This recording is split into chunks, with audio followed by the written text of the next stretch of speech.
بسم الله الرحمن الرحيم الحمد لله الذي دل على ذاته بذاته وتنزه عن مجانسة المخلوقات وجل عن ملامة الكيفيات وقرب قوادر الزمون وبعد عن ملاحظة العيون علم بما كان قبل أن يكون مالك الملك تعطي الملك من تشاء وتنزع الملك ممن تشاء وتعز من تشاء وتذل من تشاء بيده الخير وهو على كل شيء قدير والصلاة والسلام على سيدنا أشرف الأنبياء والمرسلين سيد الأبرار ونخبة الأخيار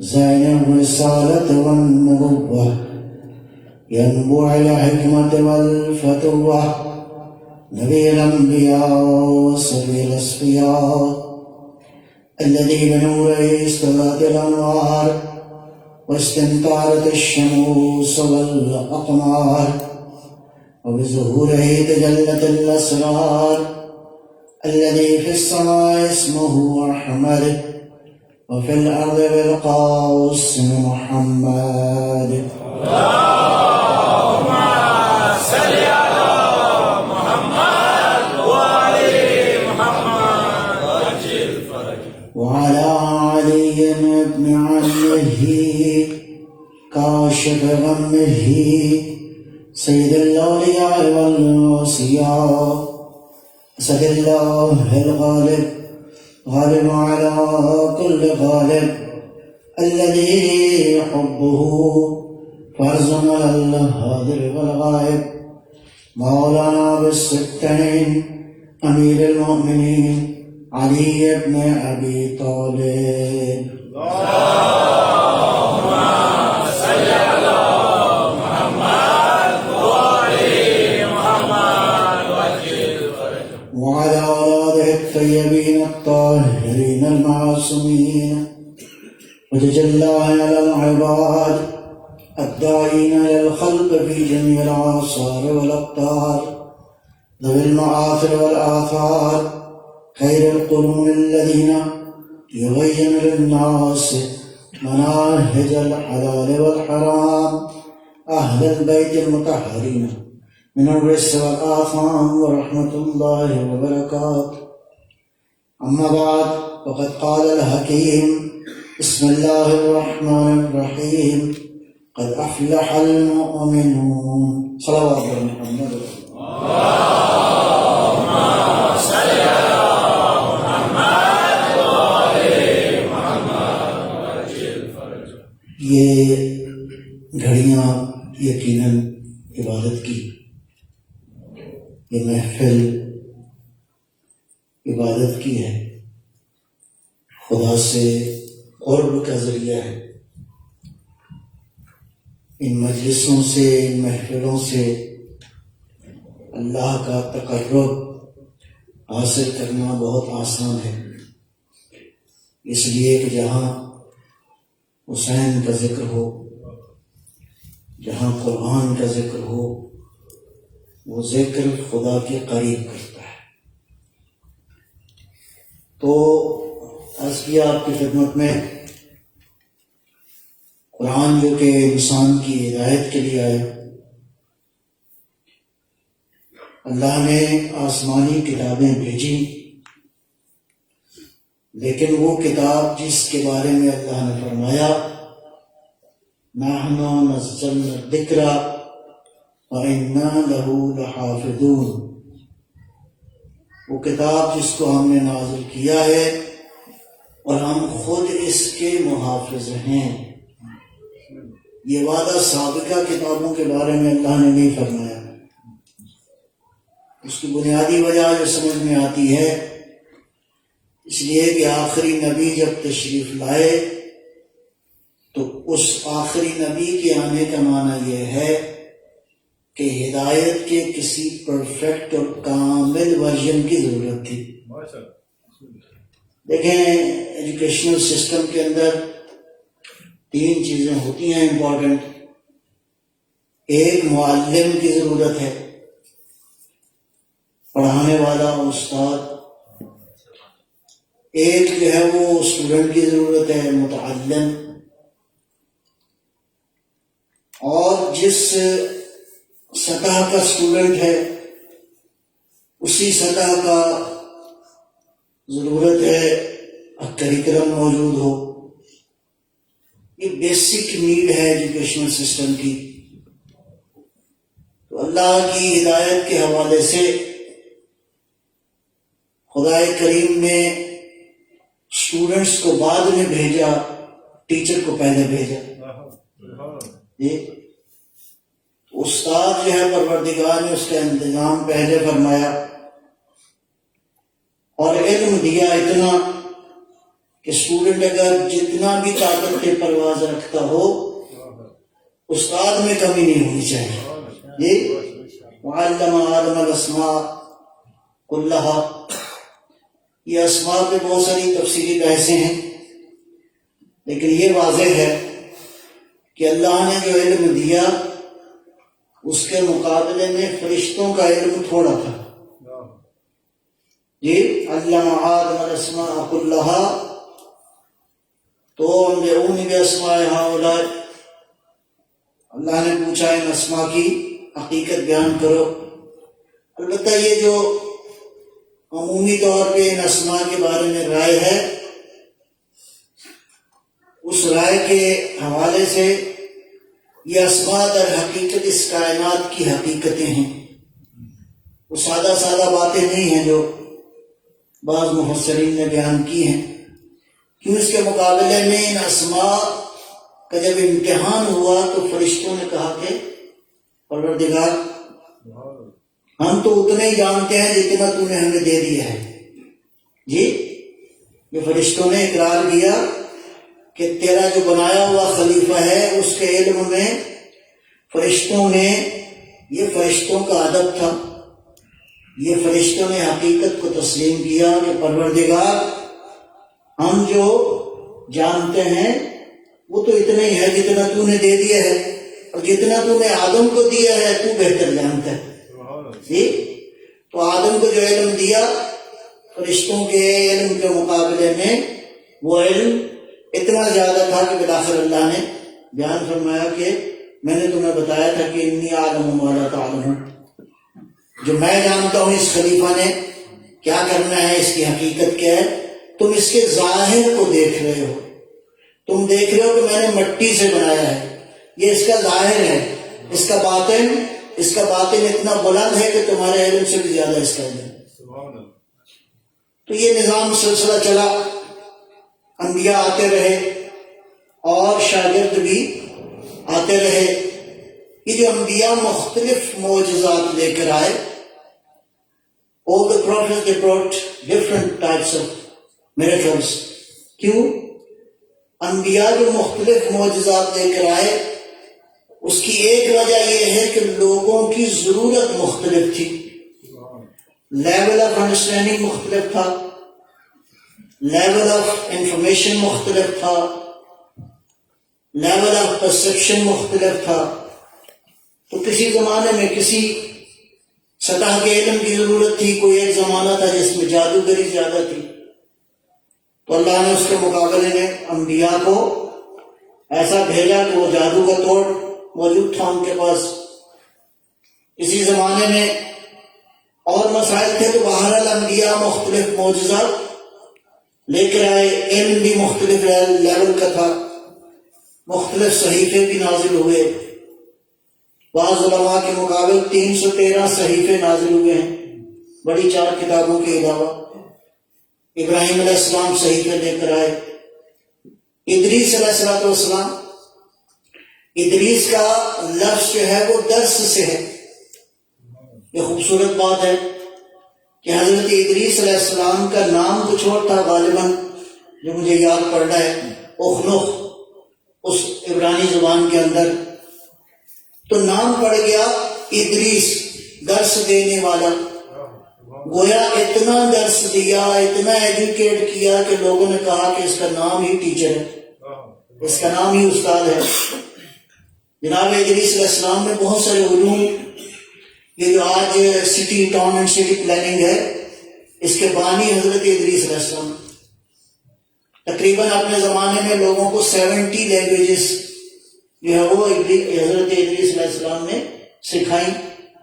تو یہ سلسلہ جاری رہا یہاں تک کہ آپ دیکھیں کہ نرسری سے شروع کریں تو پہلی کلاس، پھر دوسری، پھر کیا کہتے ہیں لیول بڑھتا جاتا ہے، پھر جو ہے وہ آپ داخلہ لینا چاہتے ہیں مثلاً FSC میں، BSc میں، لیکن ایک مرحلہ ایسا آیا کہ شاگردوں نے بڑا یہ مراحل طے کیے، 1,24,000 انبیاء کے زمانے میں امتوں نے ترقی کی، علم آہستہ آہستہ بڑھتا رہا۔ شروع میں جب پہلے استاد آئے تھے تو بہت ہی سمپل قسم کی زندگی تھی، سمپل قسم کی ضروریات تھی، لیکن ضروریات بھی بڑھتی رہی، انسانی معاشرے ترقی بھی کرتے رہے۔ اب ایک ایسا مرحلہ آیا کہ کچھ لوگ اب BSc MSc کے بعد PhD کلاسز میں جانا چاہتے ہیں۔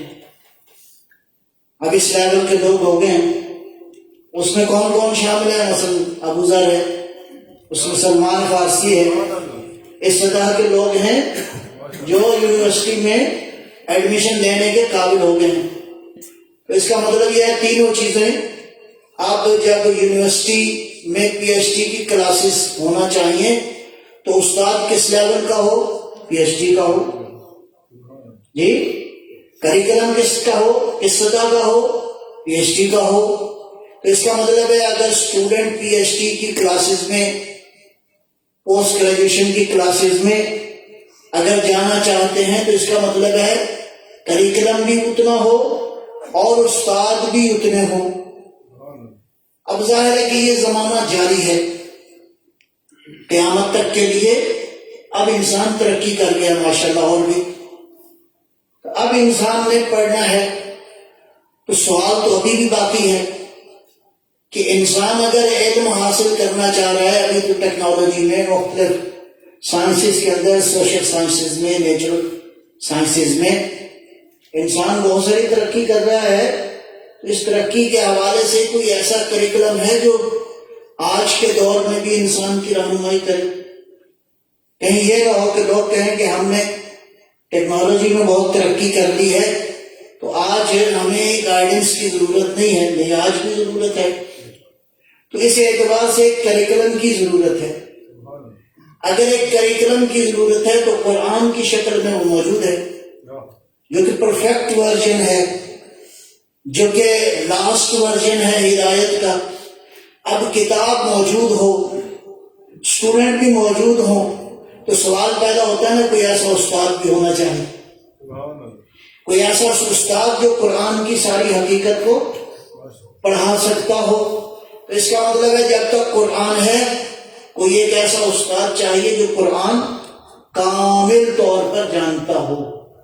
تو اب اللہ نے انتظام کر دیا، ہدایت کا آخری ورژن آ گیا، اس کے ساتھ استاد بھی وہ بھیجا جو کون سا استاد ہے؟ یہ نہیں ہو سکتا کہ نبی کا علم کم ہو، امت کا علم زیادہ ہو جائے۔ صلوات محمد و آل محمد۔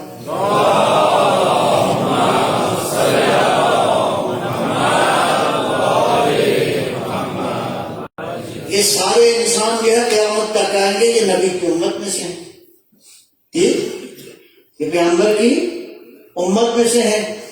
اگر کل کہیں پیغمبر تشریف لے آئیں اور اگر ان کا علم کم ہو تو لوگ کہہ سکتے ہیں آپ کی تو ضرورت نہیں ہے ہمیں، اب پیغمبر تو نہیں آئیں گے، پیغمبر کا نمائندہ آئے گا، پیغمبر کا بیٹا آئے گا، مہدی صلوات اللہ سلام اللہ علیہ۔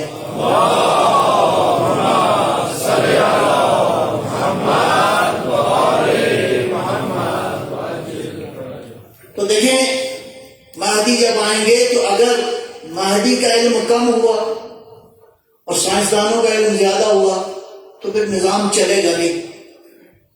ایسے استاد کی ضرورت ہے کہ جو امت کے انسانوں کے علم سے زیادہ علم رکھتا ہو،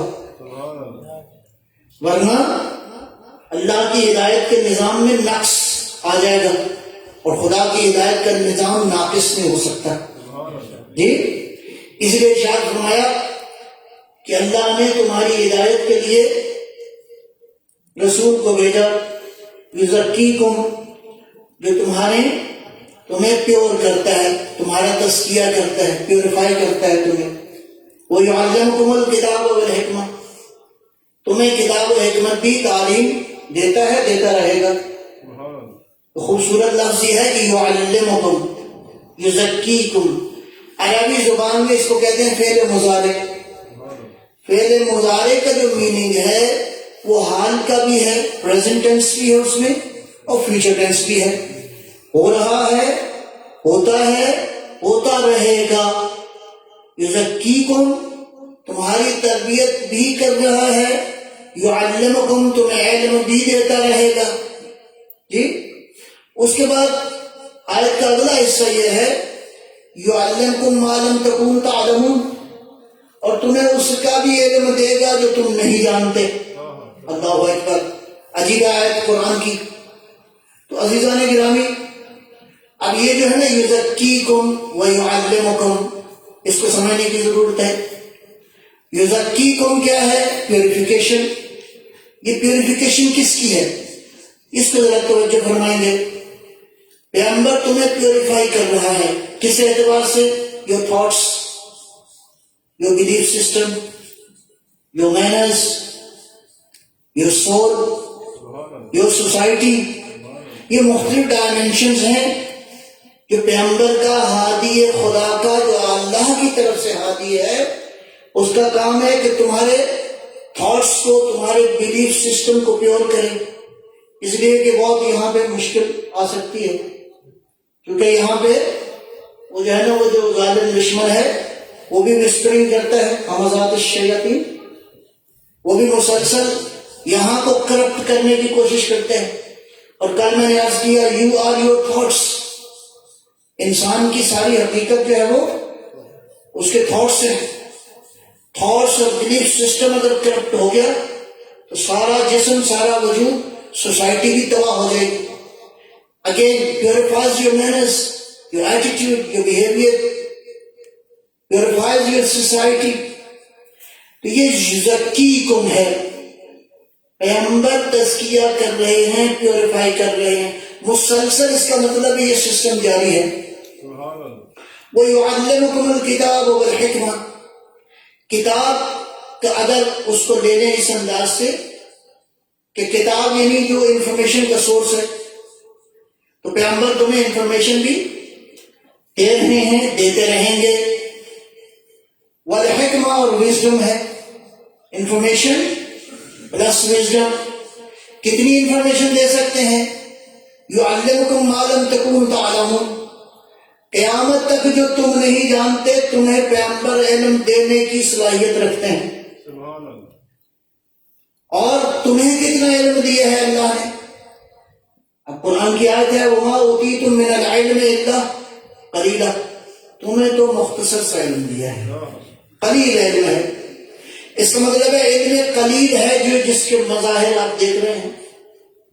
یہ ساری دنیا میں اس جو نالج ہے، جو ٹیکنالوجی ہے، جتنی بھی سائنسز موجود ہیں، جتنی انفارمیشن موجود ہے، یہ سارے کا سارا ہے قلیل، بہت ہی کم ہے. تو قرآن کا عالم جب آئے گا تو وہ کتنا علم لے کر آئے گا؟ وہ علم کثیر کا مالک ہوگا. تو یہ نہیں ہو سکتا کہ امت کا، شاگردوں کا نالج کم ہو اور استاد کا نالج کم ہو اور امت کا، شاگردوں کا علم جو ہے وہ زیادہ ہو جائے. اس کا مطلب ہے جب تک قرآن موجود ہے، جب تک ہدایت کا یہ مکمل پروگرام موجود ہے، کسی ایسے ہادی کے وجود کی ضرورت ہے، چاہے غیبت میں ہو چاہے ظاہر میں ہو، جو تمہاری رہنمائی کرتا رہے. اس کا مطلب ایک سسٹم پہلے سے موجود ہے آلریڈی، جو انسانوں کی ہدایت کی طرف تمہیں لے جا رہا ہے. مہدی اس وقت آئیں گے جب یہ ضرورت محسوس ہو کہ اب ہم جاہل ہیں، اب ہمارا علم آگے کام نہیں کر رہا، تو اللہ نے خزانے میں جو چھپا کے رکھا ہے اس کو ظاہر کر دے گا۔ زمانہ بلند صلوات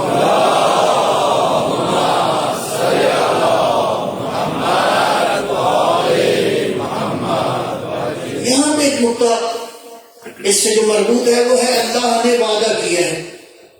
اللہ نے بہت سارے وعدے کیے ہیں، بہشت کا وعدہ فرمایا ہے، جہنم کا بعض لوگوں سے وعدہ فرمایا ہے، اور اللہ نے اور بھی وعدے فرمائے ہیں۔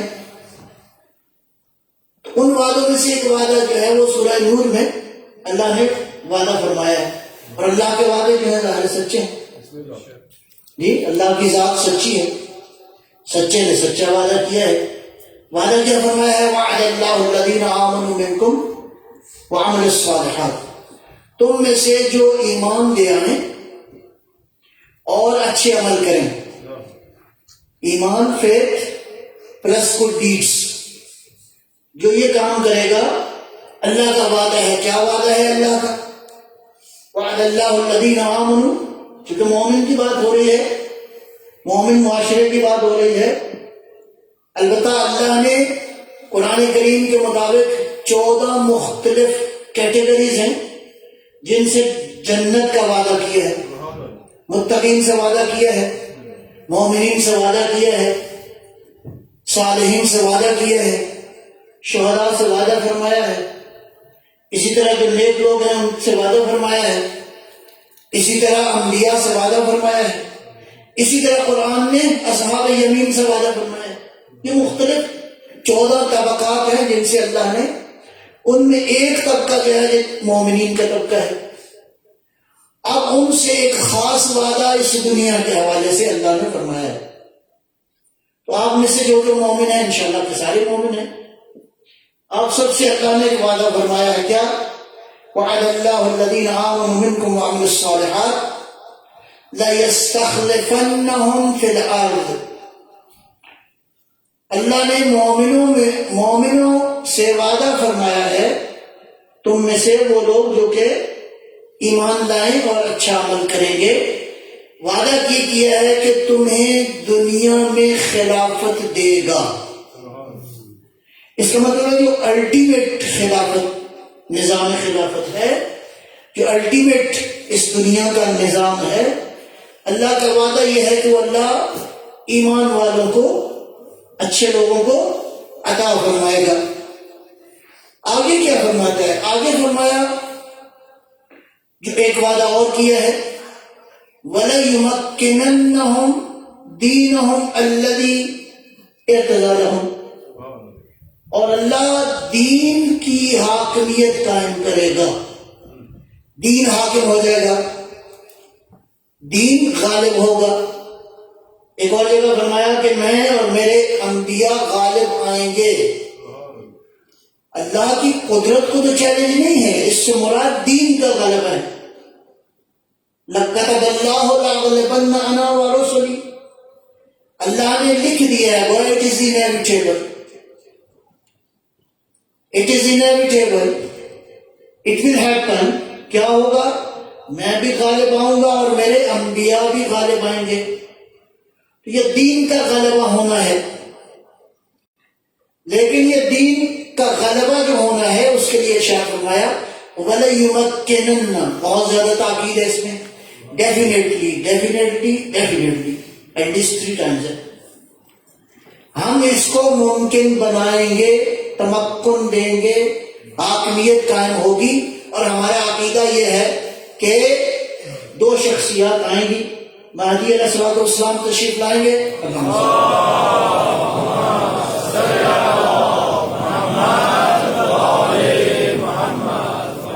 اور حضرت مسیح علیہ الصلوۃ والسلام علی نبینا و علیہ الصلوۃ والسلام تشریف لائیں گے۔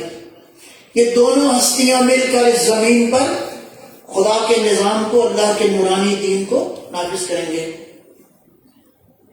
وَلَيُمَكِّنَنَّ، ڈیفینیٹلی اٹ ول ہیپن،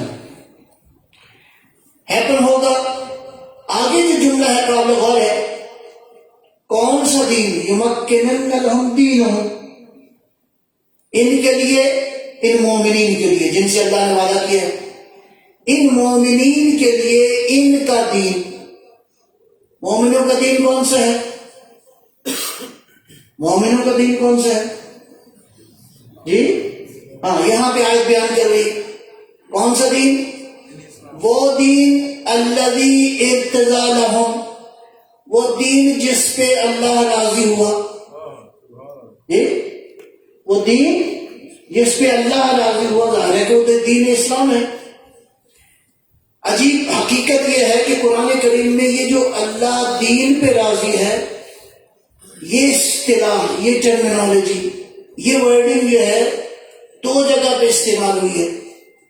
ایک یہی والی جگہ جو میں عرض کر رہا ہوں آپ کی خدمت میں، اللہ اس دین کو حاکم کرے گا جس دین پر اللہ راضی ہے، تم مومنین کے لیے، مومنین کے لیے اللہ جس دین پہ راضی ہے، مومنین کے لیے اللہ کس دین پر راضی ہے؟ اس کا مطلب ہے آخری زمانے میں جب دین آئے گا تو وہ دین ہوگا جس دین پہ اللہ راضی ہے کہ مومنوں کے لیے یہ دین ٹھیک ہے۔ تو جب ہمارے وہ دین جس پہ اللہ راضی ہے کہ مومنوں کے لیے یہ دین ہوگا۔ ایک اور مقام جہاں پہ اللہ نے اس دین جس پہ وہ راضی ہے اس کا ذکر فرمایا ہے، وہ سورہ مائدہ ہے۔ اب چلتے ہیں ذرا اپنے ذہنوں کو لے جائیں، کہاں پہ؟ مقام غدیر پہ، پیغمبر اکرم صلوات اللہ سلام اللہ علیہ کے صلوات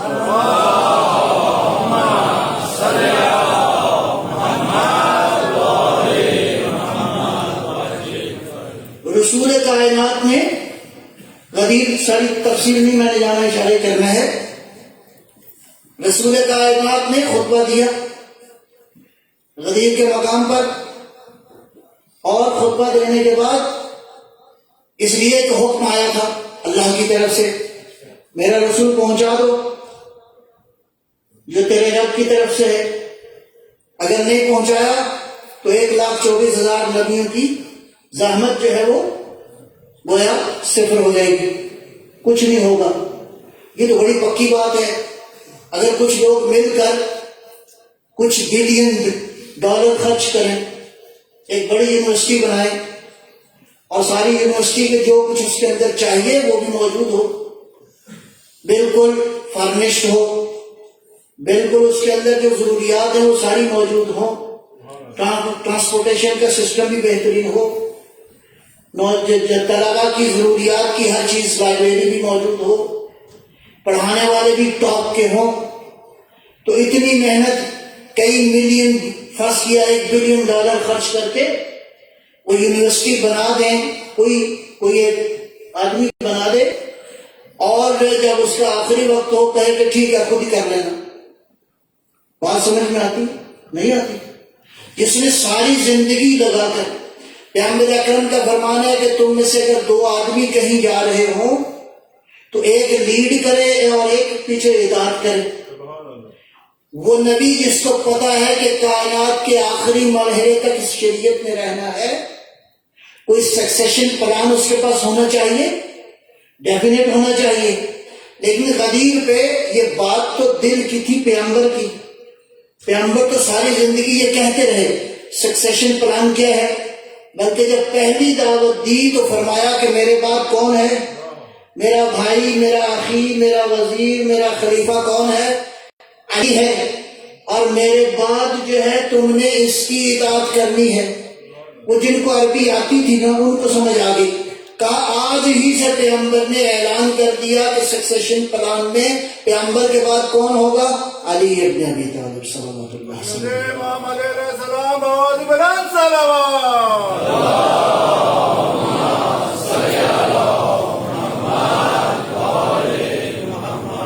برادران عزیز، اگر معتبر گزارش کنم راستا در مومنین چیز تنیش تو پلیز اگولا کوچو داتا زوریده 10 ساعت دیر زوریده صلوات بر محمد و آل محمد، اللہ صلی علی پلیز اقواتو مخی روشوی سبیاد مجلس مانسکی بیاد بار نشوی. ماشاءاللہ Da zöl kula falide please desta se qara flashu. Allahumma ajil li walika al-faraj. Allahumma salli ala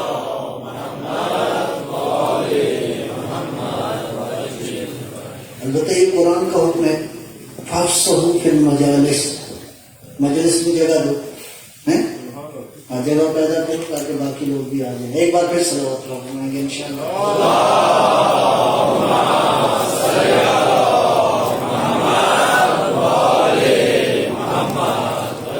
تو نبی مکرم نے غدیر پر جب یہ اعلان فرما دیا اللہ کے حکم کے بعد، کیا اعلان کیا؟ من کن تو مولا ہو، جس کا میں مولا ہوں. رسول اللہ کس کے مولا ہیں؟ رسول اکرم کس کے مولا ہیں؟ جو رسول اللہ کو رسول اللہ سمجھتا ہے رسول اللہ اس کے مولا ہیں. تو فرمایا جس کا میں مولا ہوں اس کا کون ہے؟ من کن تو مولا ہو فہذا علی مولا.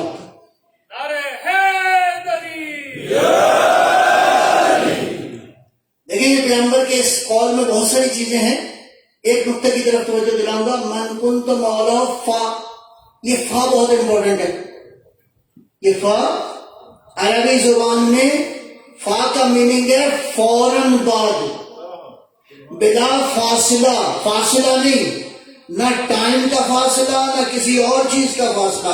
اگر گویا پیغمبر نہ ہو تو فوراً پیغمبر کے بعد کون ہے؟ اگر پیغمبر مولا ہے تو پھر علی مولا. من کن تو مولا ہو فہذا علی مولا. بس سکسیشن پلان پیغمبر نے متعارف کروا دیا. جب یہ متعارف ہو گئی بات تو اللہ نے جبرائیل کو بھیجا. کیا پیغام لے کر آئے؟ الیوم اکملت لکم دینکم، آج میں نے دین مکمل کر دیا. اتممت علیکم نعمتی، نعمتیں بھی آج مکمل ہو گئی. ورضیت لکم الاسلام دینا، آج اللہ دین پہ راضی ہو گیا. تو جس دین پہ راضی ہوا اور وہ دین جس کی حکومت آخری زمانے میں قائم ہو گئی، وہاں سے لے کر یہاں تک اللہ اس دین پہ، جس دین پہ راضی ہوا اور جس دین پہ راضی ہے اس دین کی حکومت قائم ہوگی.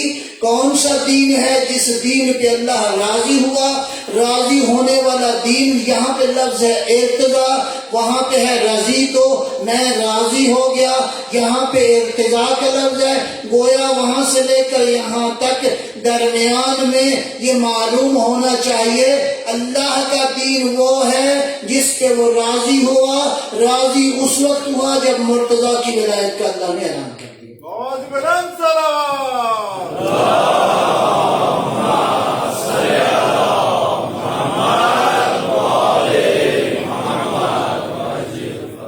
وعد اللہ الذین آمنوا منکم، اور اللہ کا یہ وعدہ ہے، اللہ کا یہ وعدہ پورا ہونا ہے. اللہ کا یہ وعدہ پورا ہونا ہے. مومنین پورا کریں گے. مومنین کے حوالے سے اب یہاں پہ بہت ساری بحثیں اور بھی ہیں تو میں عرض کروں گا. دیکھیں مہدی صلوات اللہ سلام اللہ علیہ،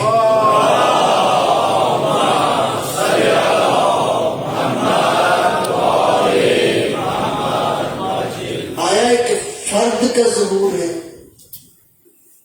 مہدی بن حسن العسکری، ایک انڈیویجول کی اپیرنس ہے، ایک پرسنالٹی کا ظہور ہے، ایک پرسن کا ظہور ہے. کیا ہے؟ فرد کا ظہور نہیں ہے، سسٹم کا ظہور ہے. مہدی علم کا ظہور ہے. مہدی یعنی انسانیت کے لیے نظام. مہدی یعنی دین الہی. مہدی آئیں گے تو مہدی علیہ السلام، یہ ایک میں بات کرتا چلا جاؤں. ایک کنسپٹ پایا جاتا ہے which is wrong, which is not correct concept. وہ کنسپٹ کیا ہے کہ مہدی آئیں گے اور ہاتھ میں تلوار ہوگی اور اور گردنیں کاٹتے جائیں گے، تھوڑے سے بچ جائیں گے پیچھے. تو ایسے مہدی کا کون انتظار کرے گا؟ کوئی نہیں کرے گا. اگر یہی کام کرنا ہوتا تو پھر کربلا نہ ہوتی، پھر علی علیہ السلام اپنی تلوار چلاتے اور اسی زمانے میں حکومت قائم ہو جاتی. پیغمبر کی سیرت کیا ہے؟ نبی مکرم صلوات اللہ سلام اللہ علیہ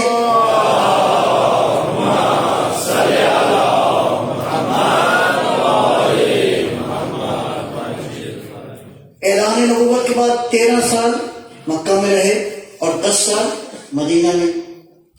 مدینہ میں گئے تو وہاں اسلامی حکومت قائم فرمائی، لیکن دشمنوں نے بھی چین سے نہیں رہنے دیا. اور یہ پیغمبر کی بصیرت ہے پیغمبرانہ کہ دشمنوں کی سازشیں ہمیشہ ناکام ہوئی. ان سازشوں میں ایک بڑی سازش کیا تھی کہ ان کو انوالو کیا جائے، انڈلج کیا جائے جنگوں میں. تقریباً کوئی 83 جنگیں ہوئی ہیں، کوئی 27 کے قریب غزوات ہیں، باقی سارے چھوٹی جنگیں ہیں. سرایا، بدر ہے، احد ہے، خندق ہے، خیبر ہے، حنین ہے، اس طرح کی جنگیں ہیں، تبوک ہے. تو یہ بڑی جنگیں، اور دنیا کی جنگوں کی تاریخ میں آپ دیکھیں کہ کتنی کیجولیٹیز ہوئی ہیں، لاکھوں انسان قتل ہوئے. مورخین نے جو لکھا ہے ان ساری جنگوں میں دو طرفہ، ادھر بھی ادھر بھی کیجولیٹیز 83 جنگیں، 83 wars in the battle field. 83 جنگوں میں پیغمبر اکرم نے جو اسٹریٹجی اپنائی، ٹوٹل جو میکسیمم کیجولیٹیز ہوئی ہیں دونوں طرف سے 83 جنگوں کا نتیجہ جو مورخین نے لکھا ہے، ہسٹورینز نے، وہ ہے تقریباً 5000. مثلا جنگ احد میں، جنگ بدر میں 2 جنگوں کا حوالہ دیتا ہوں جو بہت ہی پائے کی جنگیں ہیں. ایک ہے جنگ خندق اور ایک جنگ خیبر. خیبر میں 2 آدمیوں کے مرنے کے بعد جنگ ختم ہو گئی، قلعہ فتح ہوا، مسلمان اندر گئے. تو جب مسلمان فاتحانہ اندر گئے تو اندر ساری آبادی کو قتل کر سکتے تھے، لیکن پیغمبر نے حکم نہیں دیا. جنگ خندق میں کیا ہوا؟ عمرو ابن عبد ود، ایک آدمی مارا گیا. اس کے بعد مسلمان غالب ہو گئے.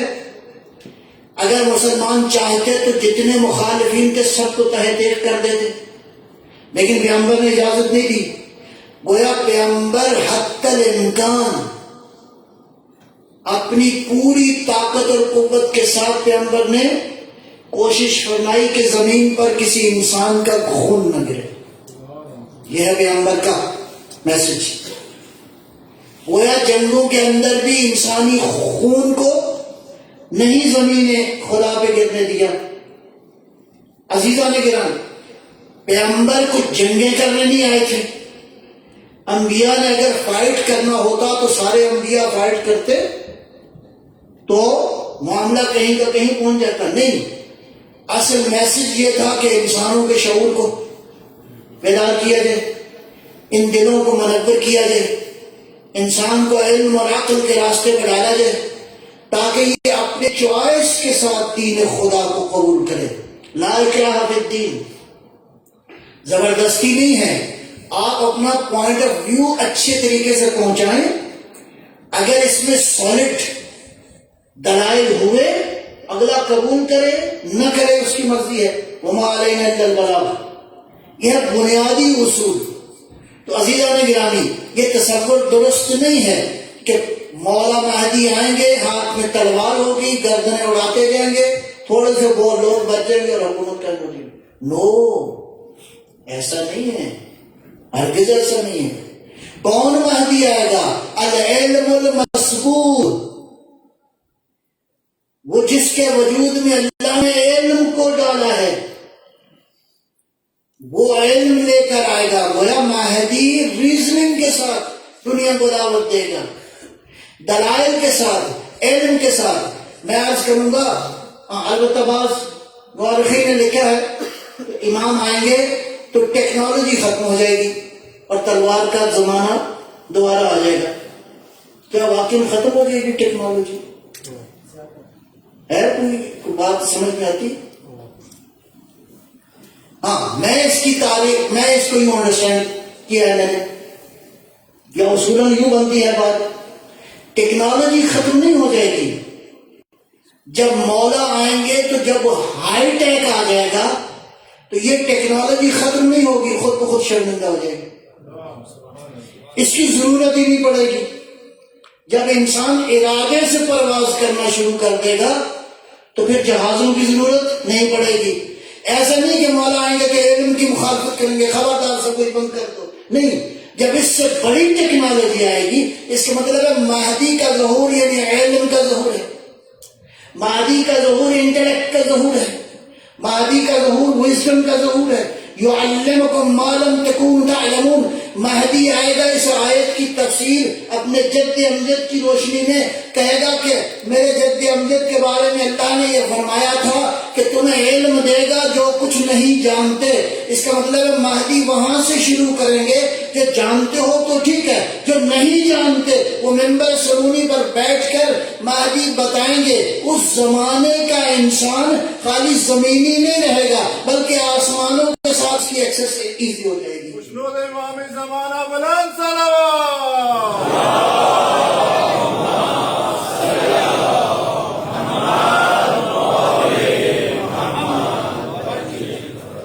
اس فیوچر کے لیے we have to prepare ourselves.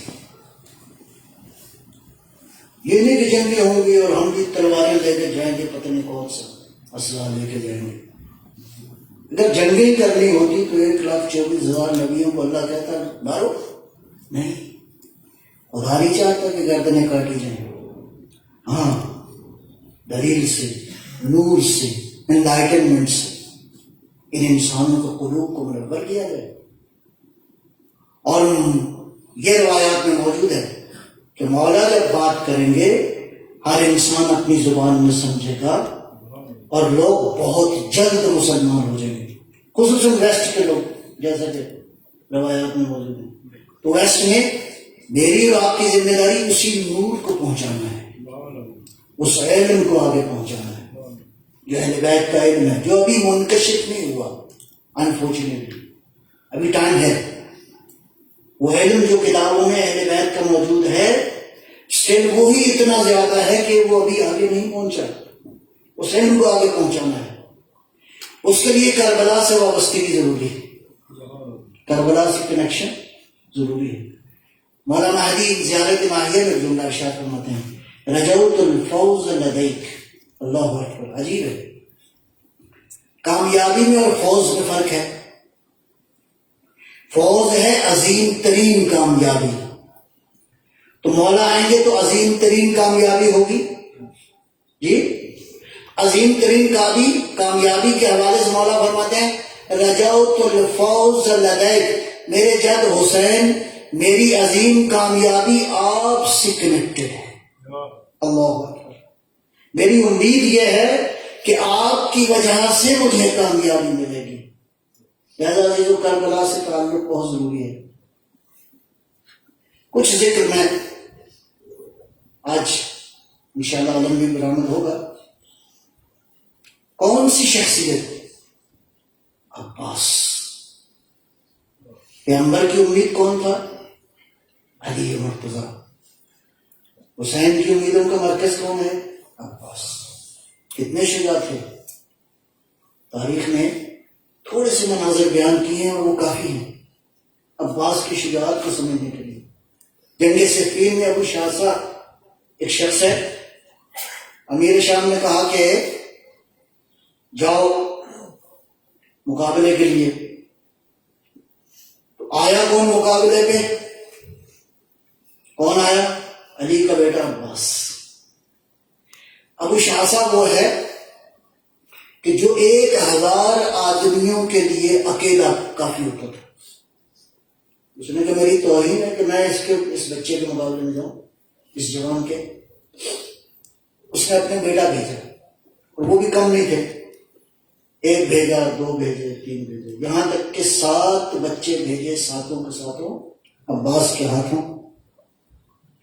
پھر خود آیا، خود بھی عباس کے ہاتھوں مارے گئے. عباس کی شجاعت، لشکر کے لشکر گھبراتے تھے. ایک مرحلہ صفین کی جنگ میں یہ بھی تھا کہ مبارز ہوتا تھا نا، دشمن نکل کے کہتا تھا کوئی ہے میرے مقابلے میں. امیر المومنین نے ایک کو بھیجا، وہ شہید ہو گیا.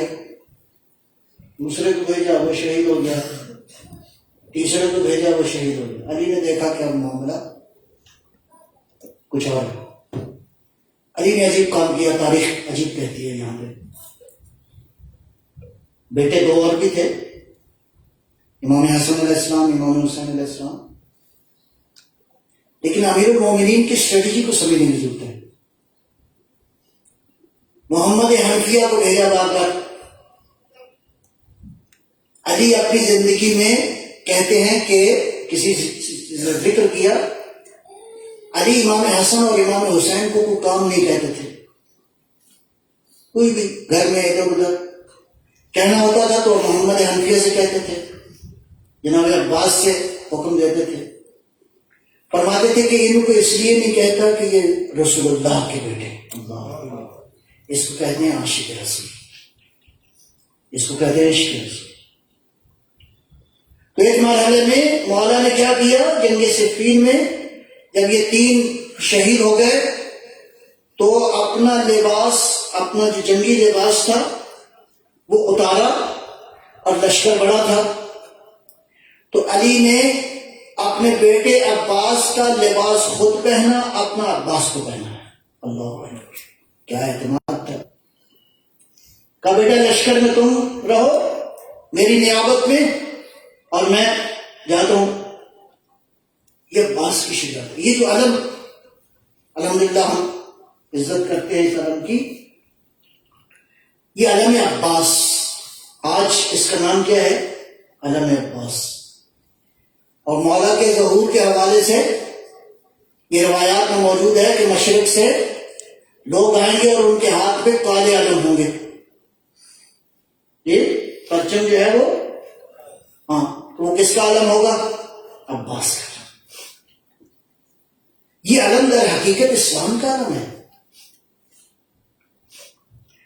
پہلی مرتبہ جنگوں کے اندر علم بلند کرنے والی شخصیت ابراہیم علیہ السلام تھے. رومیوں کے خلاف جناب طالوت علیہ السلام کی حمایت میں جو جنگ کی گئی، اس میں پہلا علم جنگوں کی تاریخ میں، اسلام کی تاریخ میں جس نے بلند کیا وہ حضرت ابراہیم علیہ السلام تھے. پھر یہ علم چلتے چلتے آیا رسول اللہ کے دور میں، اور یہ علم ایسا تھا کہ پیغمبر نے فرمایا یا علی، آپ یہاں بھی میرے علمدار ہو اور قیامت میں بھی میرے علمدار. علی علیہ السلام کا یہ علم جو کہ اسلام کا علم تھا، جب کربلا میں پہنچا تو یہ اب اللہ کا نظام ہے، ہمیں تو نہیں معلوم. وہ علم آج کے بعد قیامت تک کے لیے عباس کا علم ہے.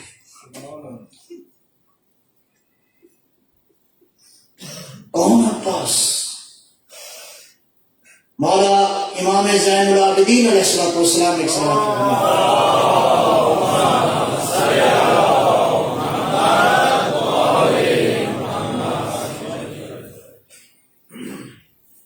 کا ایک فرمان ہے کہ اللہ نے جو رتبہ ہمارے چچا عباس کو دیا ہے، یاغتہ جمیع الشہداء بحق یوم القیامہ، قیامت کے دن تمام تر شہداء پہلے سے لے کر آخری شہید تک وہ رشک کریں گے کہ عباس کا مقام کتنا بلند ہے. امام معصوم یا امام صادق علیہ السلام کی حدیث ہے، کان عمنا العباس نافذ البصیرہ، ہمارے چچا عباس نافذ البصیرت تھے. نافذ البصیرت کا معنی کیا ہے؟ نافذ کا معنی ہے نفوس سے پینیٹریٹ، یعنی جس کی بصیرت پینیٹریٹ کر جائے. اس پہ بعض علماء نے یہ بیان کیا ہے کہ نافذ البصیرہ وہ ہوتا ہے کہ اگر کہیں دیکھنا چاہے تو پہاڑ بھی اس کی نگاہوں کی راہ میں رکاوٹ نہیں بنتے. إذا تسمعت بالفجر وسلام دار بوادي بلان صلوات.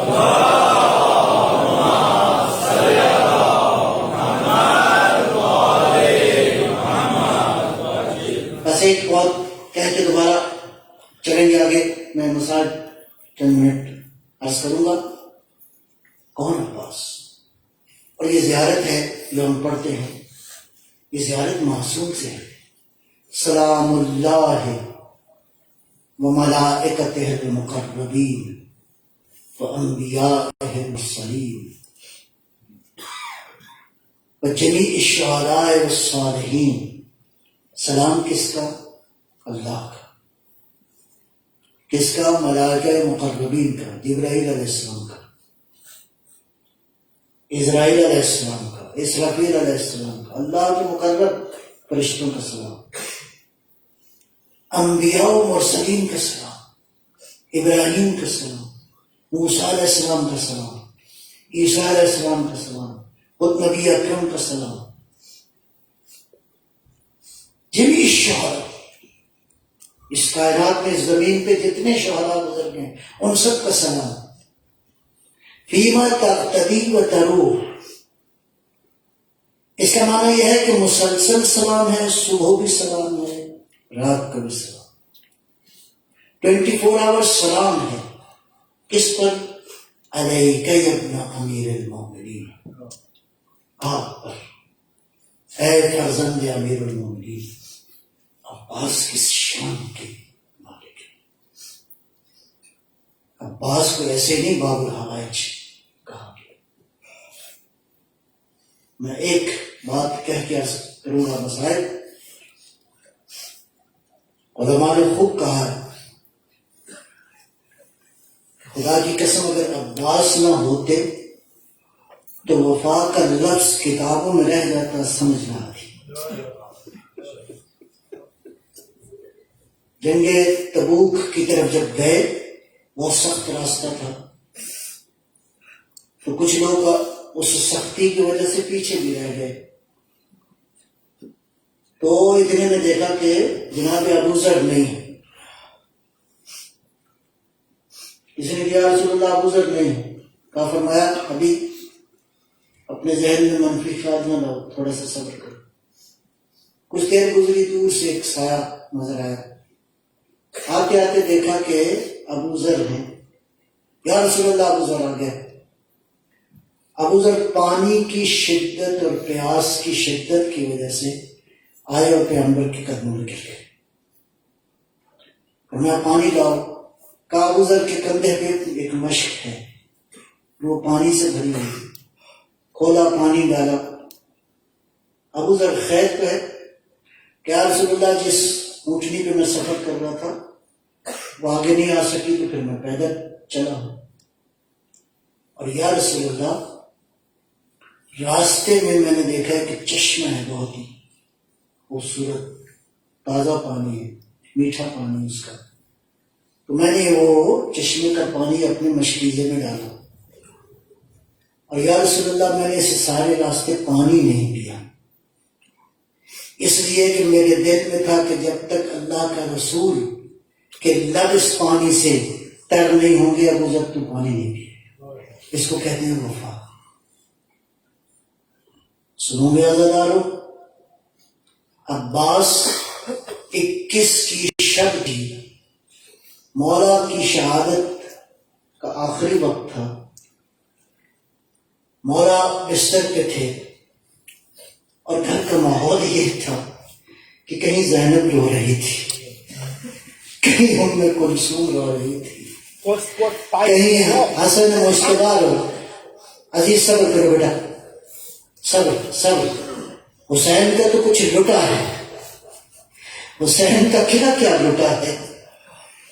حسین نے تو علی اکبر دیا ہے، حسین نے تو اسرا دیا ہے، حسین نے تو زینب کی چادر دی ہے. عزیزو صبر سے ذرا. کہا رو رہے تھے سارے. علی کو ہوش آیا. فرمایا میرا عباس کہاں پہ ہے؟ دیکھا کہ عباس تھوڑا سا فاصلے پہ دیوار پہ اپنا سر لگائے دھاڑے مار کے رو رہا ہے. کہا میرے عباس کو بلاؤ. عزیزارو علماء یہ کہتے ہیں کہ محفل سے کون اٹھا عباس کو بلانے کے لیے؟ زینب اٹھی. زینب کبریٰ اٹھی، جا کے بھیا کا شانہ ہلایا، مڑ کے دیکھا سیدزادی آقا زادی کیا حکم ہے؟ کہا بابا بلا رہے ہیں. جب آئے نا تو کہا عباس میرے سینے سے لگ جاؤ. علی نے عباس کو سینے سے لگایا اور کان میں ایک جملہ کہا. مالی سلطین کا جملہ یہ ہے، عباس عاشور کا دن ہوگا، پانی میں جاؤ گے، پانی میں اترو گے تو دیکھنا تیرا بھائی حسین تیرا سا ہے. عباس پانی نہ پینا. ارے روز عاشور پہنچا. جوان صبر کرو، صبر کرو، صبر کرو. جوان صبر کرو، جوان صبر کرو. بس میری طرف توجہ کریں گے سب لوگ، میری طرف توجہ کریں گے. عباس عاشور طلع ہوئی، جنگ مرکات جاری ہوا. حسین ایک ایک کر کے شہید کو بھیج رہے تھے، یہاں تک کہ ایک مرحلہ آیا عباس آئے حسین کے پاس. عزیزو کیا کہا مولا مولا مجھے جہاد کی اجازت دیتے ہو، مولا مجھے قربان ہونے کی اجازت دو. حسین نے ایک جملہ کہا عباس انت صاحب و دیوان. توجہ ادھر، توجہ کیجیے، یہ جملے ضائع نہ ہو، حسین کی عبادت میں کمی نہ آئے. توجہ میری طرف، کوئی بات نہیں، کوئی بات نہیں، کوئی مسئلہ نہیں ہے، ان جوانوں کو رہنے دو. عشق حسین ایسا ہی ہے. میری طرف توجہ، میری طرف توجہ کیجیے گا، یہ جملے ضائع نہ ہو. منظر کیا ہے؟ حسین اب تنہا ہے میدان کربلا میں. عباس جیسا شریف، عباس جیسا جوان آیا ہے. حسین سے کیا مانگنے؟ موت کی اجازت مانگنے. آگے حسین نے کیا کہا؟ عباس انت صاحب لوائی. عباس تو میرا علمدار ہے. ایک دفعہ نگاہ ڈالی، کہا مولا اب وہ لشکر ہی کہاں رہا جس کا میں علمدار ہوں. بس عباس میں منظر مختصر کروں. عباس سے کہا فطلب جاؤ علما. عباس جاؤ سکینہ کے لیے، عباس بچوں کے لیے پانی لے آؤ. ارے عباس گئے خیموں کی جانب. جب گئے نا خیموں کی جانب، سکینہ نے چچا کا ہاتھ پکڑا، چچا کا ہاتھ پکڑا، لے گئی. ایک مشکیزہ دیا چچا کو. یہ مشکیزہ خشک تھا، کسی مشکیزے میں پانی نہ تھا. عباس نے مشکیزہ لیا. اب بیوی سکینہ نے بچوں کو اکٹھا کیا. بچوں آ جاؤ، کہاں سے لے آؤ، میرے چچا چلے، میرے چچا چلے پانی لینے. عباس خیمے سے نکلے، پیچھے سے آواز آئی زینب کبریٰ کی. ارے بھیا عباس ذرا ٹھہرنا، ایک بات سنتے جاؤ. عباس واپس آئے، دو زانو ہو کے بیٹھے بیوی کے سامنے اور کہا آقا زادی یا سیدتی، عباس کے لیے کیا حکم ہے، کیا حکم ہے؟ کہا عباس بھیا ایک بات سنتے جاؤ. میں چھوٹی سی تھی، میں 2-3 سال کی تھی، بابا کی گود میں تھی. ارے میرے سر سے پردہ ہٹا، میرے بابا نے میرے سر کے بوسے لیے، میرے بابا نے بازو کے بوسے لیے اور ساتھ رونا شروع کیا. کہا بیٹا زینب ایک وقت آئے گا ان بازوؤں پہ رسیاں باندھی گئی. ارے زینب ان بازوؤں کو پسے گردن باندھا جائے گا. ارے عباس میں سوچتی تھی جس بہن کے 18 بھائی، ارے جس بہن کے عباس جیسے بھائی ہوں، کون جرأت کرے گا جو میرے بازوؤں پہ رسم باندھے گا. ارے عباس جا رہے ہو خدا حافظ، لیکن یقین ہو گیا اب زینب کے ہاتھوں میں، ارے بازوؤں میں رسم بندھے گی. اللہ چلا علی کا شیر میدان کربلا میں میرے مضمون مختصر کر دیا. عباس کو 4000 تیر مار رہے تھے، لیکن عباس نے وہ ہلکا توڑا، ترائی میں اترا، فضائی چلوں میں بھرا. اللہ میری طرف ذرا دیکھیے گا، نجف کی طرف نگاہ کی. بابا پانی میں پہنچ گیا ہوں، لیکن میری وفا کیسے ممکن ہے؟ علی اصغر پیاسا ہو اور عباس پانی پیے. ارے سکینہ پیاسی ہو اور عباس پانی پیے. ارے حسین پیاسا ہو اور عباس پانی پی لے. ارے عزیزوں میں نے مختصر کر دیا، اب مجھ میں بھی ہمت نہیں ہے. بس مختصر، بس عباس کا بازو کٹا دایا، عباس کا بازو کٹا بایاں. ابھی عباس نے مشکیزوں کو دانتوں میں لیا، اپنے زلجنا سے کہا نہار سے تھوڑا سا فاصلہ رہ گیا ہے، اس مشکیزے کو پہنچا دو، یہ سکینہ تک پہنچ جائے کہ ایک تیر آیا جو مشکیزے میں لگا. عباس کی آس ٹوٹ گئی. عباس تھوڑا سا جھکے، ایک ظالم نے سر میں آ کے گرزو. عباس زین سے زمین پہ آئے اور یہ وہ مرحلہ ہے پکارا، یا خاک ادرا خاک، بھیا میری مدد کو آؤ. حسین کا ہاتھ کمر پہ چلا گیا اور کہا رے نوحہ شروع کیا. علی کے بیٹے نے، ارے عباس تیرے جانے کے بعد حسین کی کمر ٹوٹ گئی. ارے پہنچے عباس کا سر اپنے ہاتھوں پہ لیا، 2 باتیں عرض کی. کہا مولا میری آنکھیں زخمی ہیں، ایک آنکھ میں تیر ہے، ایک آنکھ میں خون ہے. مولا میری آنکھ کو صاف کرو تاکہ آخری دیدار تو کرے. حسین نے آنکھوں کو صاف کیا، کہا مولا دوسری میری خواہش ہے، میرے لاشے کو خیموں میں نہ لے. میں شرمندہ ہوں، سکینہ کو کیا جواب دوں گا. ارے حسین نے علم اٹھایا، علم نے حرکت کی. ادھر بچی نے، سکینہ نے اب بچوں کو جمع کیا. جب دیکھنا علم آ رہا ہے، علم لے آئیے گا. جب علم آتے ہوئے دیکھا نا، بچوں کو آواز دی، بچوں آ جاؤ، علم آ رہا ہے. اے میرے چچا پانی لے کے آ رہے ہیں. جب قریب پہنچے چچا نہ تھے. کہا بابا اے